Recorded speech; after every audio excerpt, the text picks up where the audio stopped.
Assalamualaikum warahmatullahi wabarakatuh. Semoga selalu sehat semua ya. Baiklah, untuk pertemuan kali ini saya akan menjelaskan tentang pihak-pihak yang terlibat dalam penanganan bencana. Ya, sebelum kita masuk ke dalam materi, jadi latar belakang kenapa kita membahas terkait topik ini, yang pertama mungkin seperti kita ketahui bahwa sekarang ini kan sedang terjadi bencana juga gitu ya, yaitu yang diakibatkan oleh virus corona. Nah, ini salah satu bencana yang terjadi di Indonesia juga gitu ya. Nah, kenapa kita perlu mempelajari hal tersebut? Nah, yang pertama, untuk meningkatnya kejadian bencana di Indonesia memerlukan kecepatan dan ketepatan dalam koordinasi. Nah, selain itu, peran dan kontribusi bantuan kemanusiaan internasional semakin besar. Koordinasi yang kurang efektif dalam penanganan tanggap darurat yang melibatkan bantuan internasional, dan belum adanya mekanisme dalam aktivasi klaster kemanusiaan dalam penanggulangan bencana di Indonesia.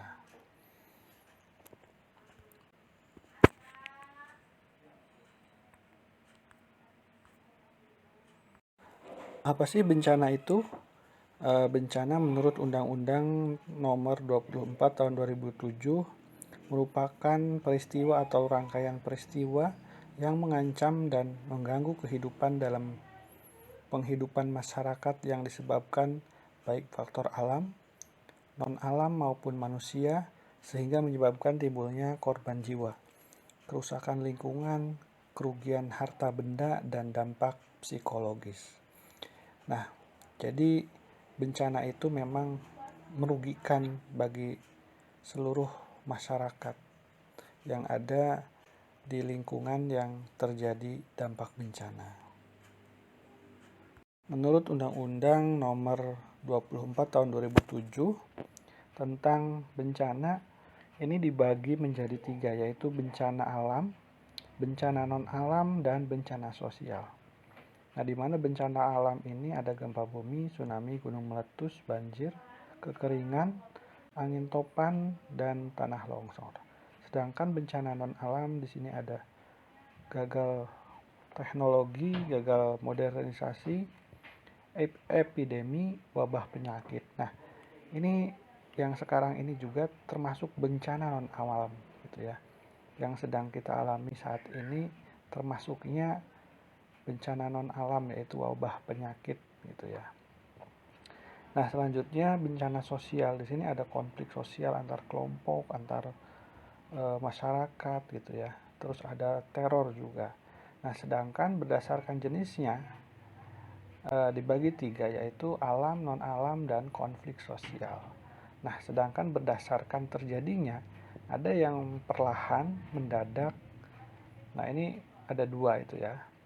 Jadi yang perlahan ini biasanya bisa diketahui sebelumnya, tetapi kalau misalkan mendadak itu secara tiba-tiba dan kita tidak tahu akan terjadi bencana tersebut. Nah, yang selanjutnya berdasarkan aspek penyebabnya. Nah, yang pertama ada geologi, ada hidrometeorologi, biologi, teknologi, dan lingkungan. Nah, ini berdasarkan penyebabnya gitu ya.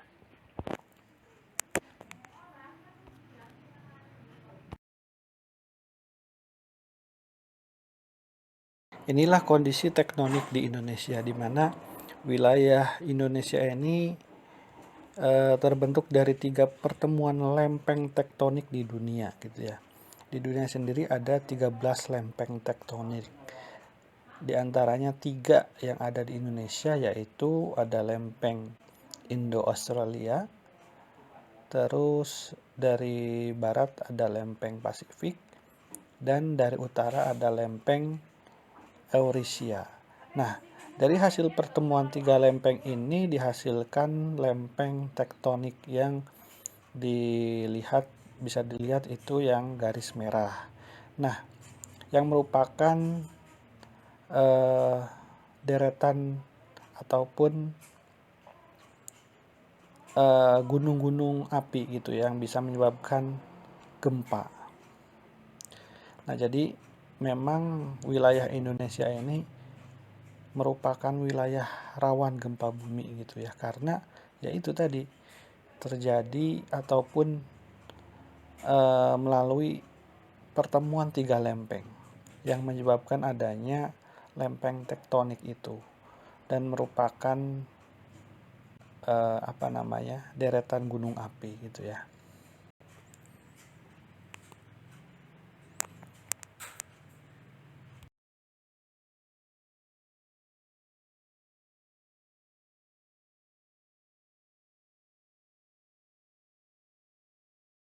Nah, selanjutnya yaitu permasalahan dalam penanganan bencana atau disaster problem.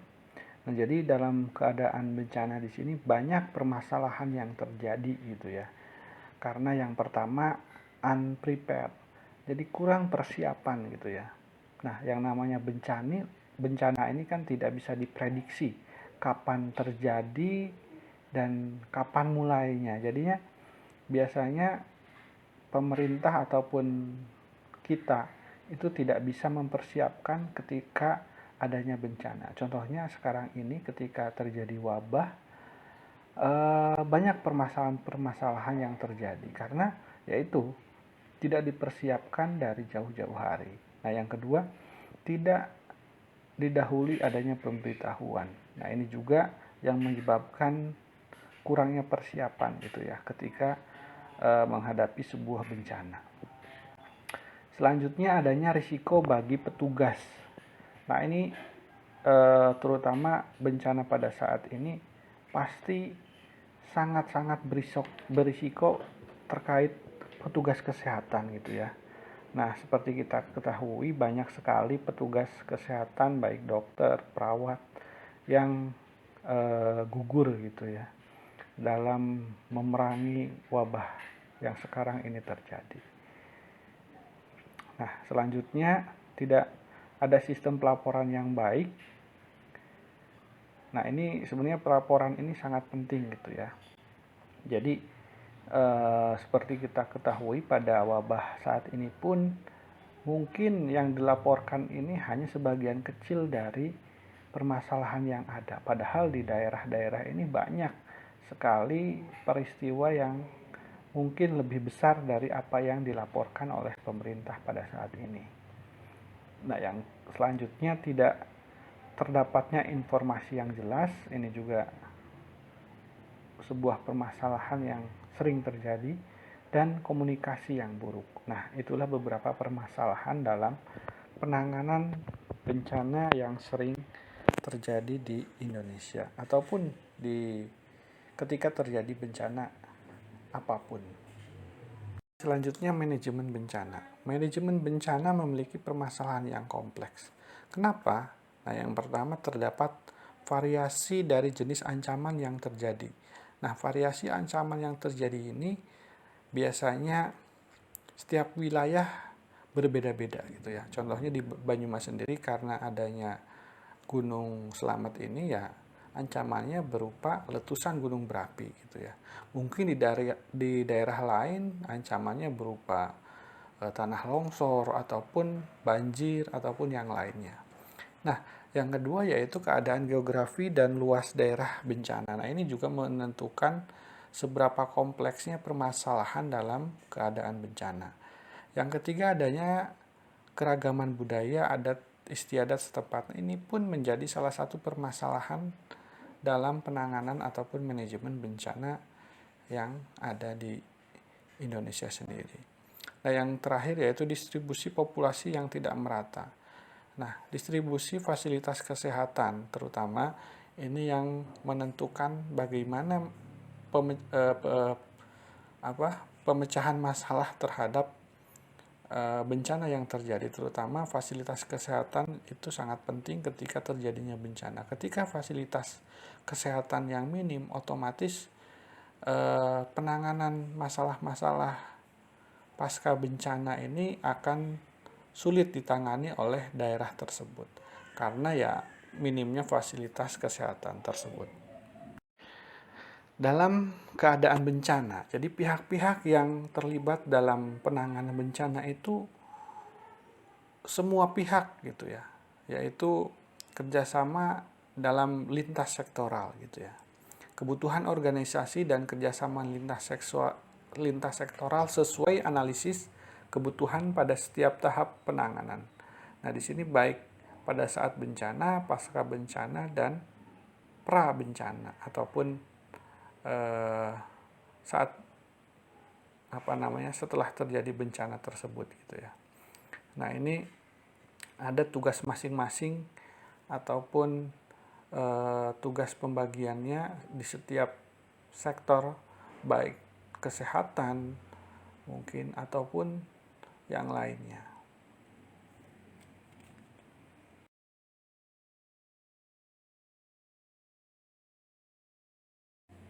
Nah, ini merupakan bagian sistem penanggulangan bencana. Ada legislasi, perencanaan, kelembagaan, pendanaan, pengembangan kapasitas, dan penyelenggaraan penanggulangan bencana sendiri. Di Indonesia sendiri ada badan yang memang khusus menangani bencana nasional, yaitu yang dinamakan BNPB atau Badan Nasional Penanggulangan Bencana. Nah, di bawahnya ada yang dinamakan Badan Penanggulangan Bencana Daerah Provinsi. Selanjutnya ada Badan Penanggulangan Bencana Daerah Kabupaten atau Kota. Berikut dasar terbentuknya BPBD itu sendiri. BPBD sendiri memiliki 3 fungsi utama, yaitu koordinasi, pelaksana, dan komando. Nah, jadi 3 fungsi tersebut adalah fungsi yang harus dijalankan oleh Badan Penanggulangan Bencana di daerah maupun di pusat gitu ya. Yaitu pada saat bencana, saat terjadi bencana, tahap rehabilitasi dan rekonstruksi.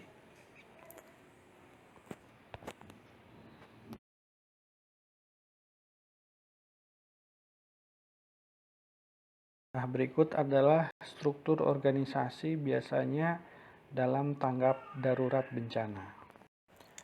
Ya, seperti kita ketahui bersama bahwa dalam penanganan bencana ini melibatkan berbagai unsur gitu ya, baik pemerintah maupun swasta. Nah, dari unsur pemerintah di sini ada dibagi menjadi beberapa klaster-klaster, yaitu ada klaster kesehatan, perencanaan dan penyelamatan, logistik, pengungsian dan perlindungan, pendidikan, sarana dan prasarana, pemulihan dini, ekonomi. Nah, ini dibawahi oleh beberapa kementerian. Misalkan kesehatan dibawahi oleh Kementerian Kesehatan dan yang lainnya.